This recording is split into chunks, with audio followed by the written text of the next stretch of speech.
So let's talk about a couple of commodities which seem to be hot, topical at the moment, and get your views. I know I have some views on them.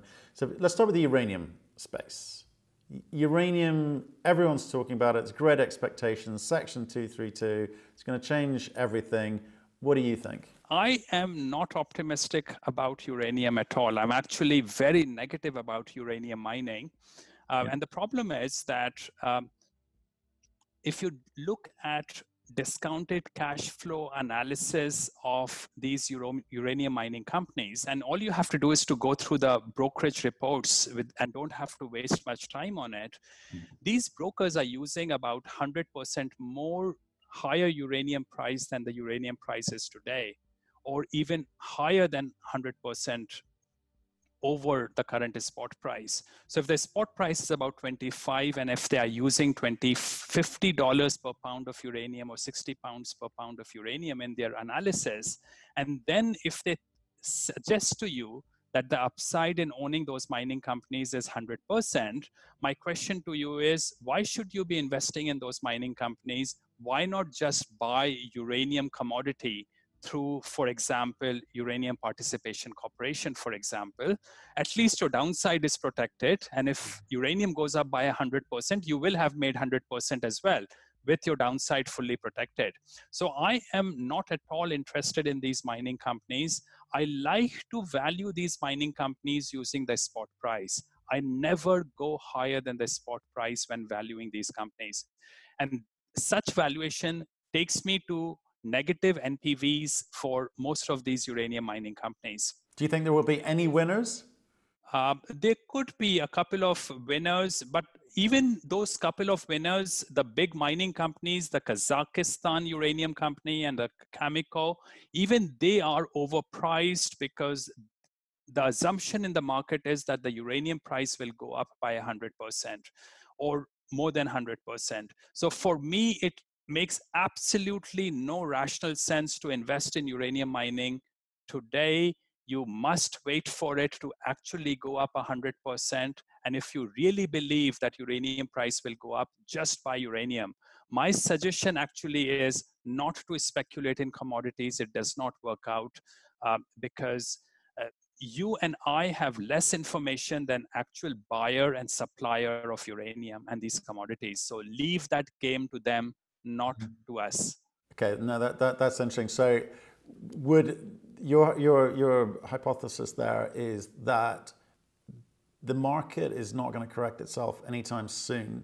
So a lot of these exploration uranium companies, where the uranium's still under the ground, they haven't got much cash to do much about it. And even if they did, it would cost them twice as much to mine it than they could possibly go and buy on a spot market where there's sort of large volumes sitting in warehouses. So do you think those uranium exploration companies are dead? Well, they might not be dead, but your risk-adjusted probability of making money is extremely unfavorable. That's how I would put it. So if I roll a dice, I should bet on something which gives me 1/6 of my position. Now, if it gives me 1/100th of my position, then eventually I'm going to lose everything in a few rolls. So that's my problem with investing in those junior mining companies or uranium mining companies.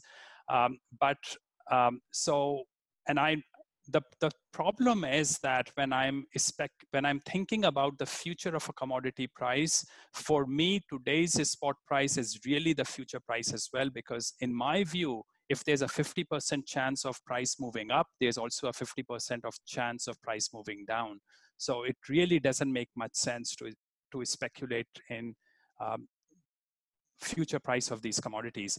We don't know how much uranium China is warehousing. And from what I know, China is warehousing a huge amount of uranium, which uranium bulls will fail to recognize or talk about. No, okay. Well, it'd be interesting to see how that plays out over the coming months, and certainly with the announcement of the 232 decision for some of the US uranium companies. I guess that also answers my questions about your view of gold this year, because it's struggling to get it breaks through, occasionally breaks through 1300 and comes straight back down again. So what does that tell you? So, Matthew, I told you I don't like to speculate in commodities, but I think I know something about what's happening in the world that the rest of the world doesn't really understand. An exclusive. And that thing, absolutely, and this is what I was talking about initially, which is the implosion of the third world. This is going to bring a huge amount of instability in the world. And what you already see in the Western world is that growth has peaked for now. And this has peaked in a sense that you can't really invest for yields anymore, which means that a zero yielding asset called gold will become increasingly attractive for people. Also, the level of trust is falling in the Western society. And as level of trust falls in any society, people like to keep their money and their wealth in their own pockets, and gold gives them that access. I think the future of gold looks very good, of course, for all the wrong reasons, because the third world is imploding and the Western society has for now reached peak growth, which means that it will become increasingly attractive to keep your wealth in zero yielding asset classes. And will it obviously we're all investing. If you're dealing in equities, you're investing in shares, not a commodity, not a physical asset.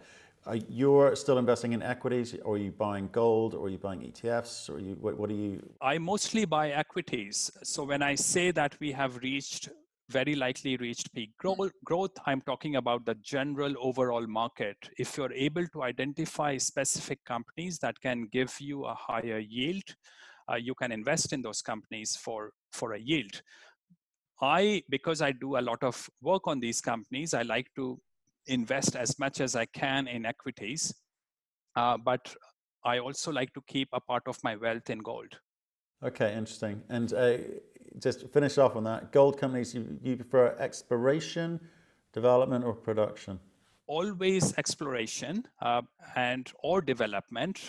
And I don't like production companies actually, because these production companies tend to trade at a multiple of their NPV. When anything trades for higher than its NPV, it offers me an unfavorable risk reward situation.